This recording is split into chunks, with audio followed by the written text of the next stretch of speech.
Hello, Lisa, shop fans, and Supernatural fans. Once again, a video this week on what has been done to Lisa's car. As you can tell, the engine, transmission, drive shaft has all been removed from this car. And we're going to come over to here. And here is the transmission, which is a Turbo 400. This has been sprayed down with Castrol Super Clean, and the engine the same. So I sprayed it down yesterday before we left, and today it's going to get power sprayed. And then once it gets all cleaned and everything, we're going to start doing things to this engine. So what's going to happen is the oil pump is going to get replaced, the fuel pump, timing chain cover, valve covers, intake. There'll be a new pan gasket put in, new spark plugs, new spark plug wires and carburetor and all that good stuff. And then it'll be all painted up and it'll look brand new. It'll have headers and everything. Like I said, this engine ran really, really well. Nice little 327, ran like a top. So that's what it looks like. Kind of all grody, 50 years of grime and everything else on it. You can see that was the gunk and stuff that we just scraped off the engine. And this gunk over here is gunk that we scraped off the Turbo 400. Like I said, 50 years of buildup. Transmission is going to get a new filter, new gasket, new seals, and this thing will run like a top. The Turbo 400s are a really, really, really tough transmission. And a lot of people don't know this, and I don't know if I've ever mentioned it before, but the Turbo 400 is rated up to 800 horsepower from the factory, stock. So obviously we're not pumping out anything like that, and these will do quite well. Also, Lisa, that you might like to know, I found this out last week. I was going to call and let you know, and then I thought, no, I'll just wait for a video. This car here has a factory positive traction rear end. I did not know that when I sold it. When we found out because when Mike brought the car in, he wanted to see what she would do, and both tires started squalling.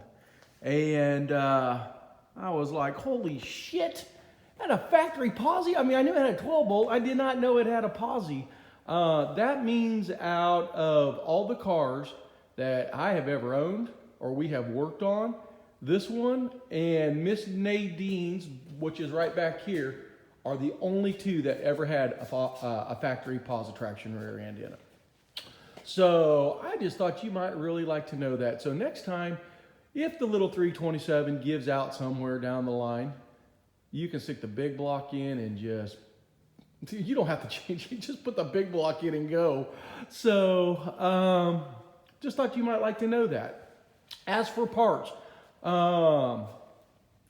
we have most of the parts in. We're just waiting on like the intake, and there's just a few other little parts that will be coming in, but pretty much have everything else. Yesterday went to the auto parts store, grabbed like gaskets and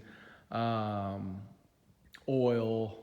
I got a new starter, new alternator, and there's the original starter right there. That it still worked. Our thing is that don't want to put it in and then a month, 2 months down the road, it finally, it's 50 years old. So new starter. We got the new blower motor. The heater core was not in. So the auto parts store, there was a few things, like I bought all the shocks. There were some things that they didn't have in stock, and so they're going to bring it out here to us this morning, which will be probably around 10:30, 11 o'clock this morning. They'll bring it out to us. But that's fine because we got other things to do. We'll probably pull this car over out front, power spray it, and then, it's going to get sandblasted on the frame and da-da-da-da-da.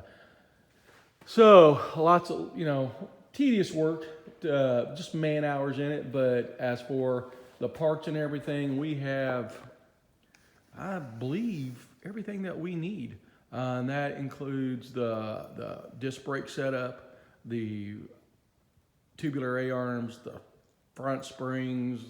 Like I said, the shocks will be here. The only thing that I have not ordered for this car is the tires and wheels, and that is just because it's a ways off, and there's no really reason to grab those. I mean, we could get them and just put them in the storage area to have them, and I might do that here in a week or so, get them started getting ordered. But we still got some man hours to put down on this thing. So, Lisa, I just thought you might like to see things are being done. Boy, some of those bolts and stuff, we actually had to get the cutting torch out to get some of that stuff off. They were just really rusted on there. And like I said, even this car was in a beautiful shape. I mean, it was probably one of the nicest cars that I had ever seen. And you're still going to have, little hidden issues like, we talked about the corner piece and stuff like that. So that just goes to show you guys out there that, and I'm always preaching, always buy the nicest car that you can find, because it's going to be less work. But you will still have issues somewhere in that car. You're not, unless that thing comes out of a museum, and even then I would say if you actually tore it apart, you're probably still going to find something. But if you can see a car, if you go to buy a car, and I know a lot of you guys out there looking for cars, and I get phone calls, I get emails, I get Facebook messages, I get YouTube messages, I get everything. And everybody's asking about these cars in this shop. The cars in this shop do not belong to the shop, okay? Yes, we bought cars before and sold them and built them for people, but because of the popularity of this car, and I remember when everybody said, oh, when the show is over, the value's just going to drop out of these cars. Well, it was a complete lie. Since the show's ended, I have been hammered. And when I say hammered, can you help me find a car? Where can I find one? Do you have one for sale? No, guys. The value is not going to drop on these cars. They are in fact, I think they're more sought after now than when the show was going. It's just crazy. I figured, there'll be some here and there after the show's over, but my God, it's gone crazy. And, which is a good thing. I mean, this was a very, very cool car, but, we do not own these cars.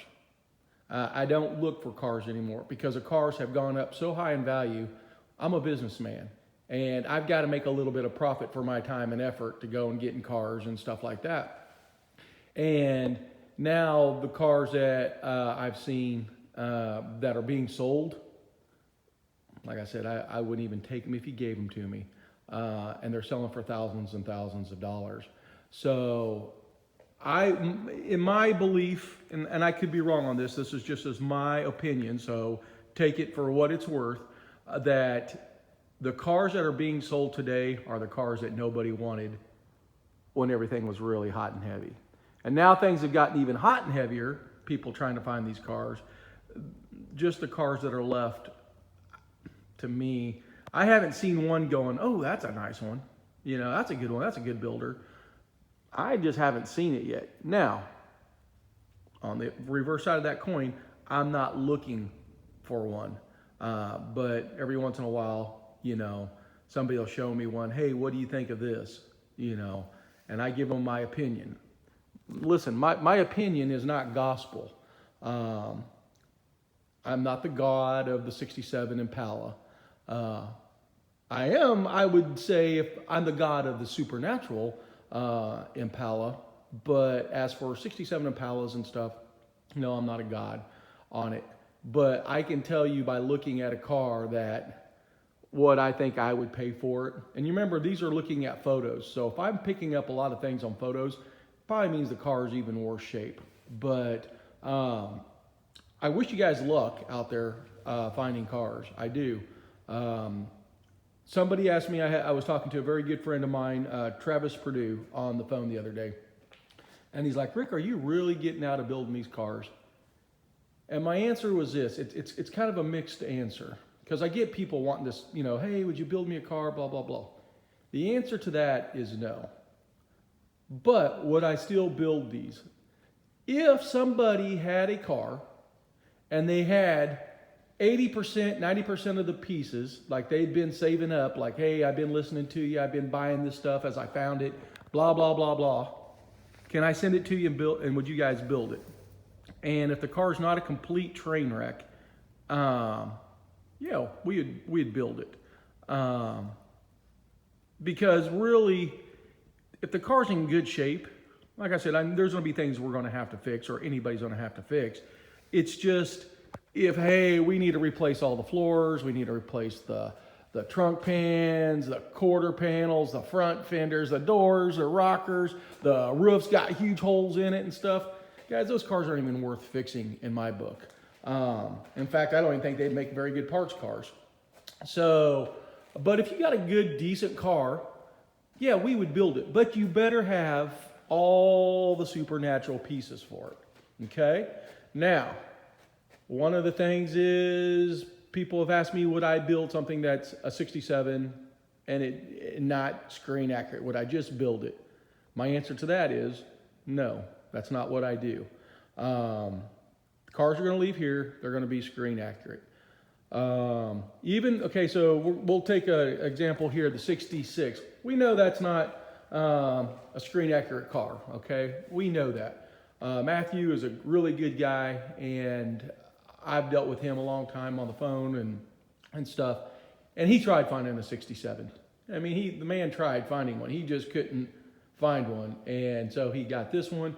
And everything that we're going to do to it, like everything that's on that engine, that's all early seasons correct right there, okay? So we're going to do everything we can to make it as screen correct, and I say that with quotations around it, as close as we can. We know it's a 66. We know it's a four-door post car, but for Matthew, I was going to do that. But if other people are like, hey, could you just do it this and run these parts? And then, guys, this is and don't think I'm an asshole. I mean, I probably am, but the thing is, you can get any shop to do that. There's no reason to send it to me. You might be in Florida, you might be in California, wherever. There's no reason to send a car, halfway across the United States to build something that somebody else could build. So anyway, there it is. Lisa, your car is coming along, and it's going, give us a little bit more time, but she's coming along actually pretty fast. And once we get some key things done, she's going to be really, really get going. In fact, just contemplating this morning, driving in on getting the weapons box started. So, because I bought all the undercoating for the trunk. Yes, I undercoat the trunks before I put weapons boxes in. There's reasons for that. And anybody, if you're building your own car, undercoat your inside of your trunk. And that's for in case you ever have a leak, because we know these rear windows are prone to leaking. That's why they all rotted out back there. It's going to protect your trunk pans and stuff if you got a good undercoating on them and stuff. So, because you never know sometimes, especially if you got a weapons box in there, unless you start seeing stuff getting wet, then you're like, then you got to tear everything out and it becomes a real pain in the ass. But, so like I said, things are going to start taking shape here real soon. So anyway, hope you enjoyed the video, and I'll be talking to you guys soon. Bye.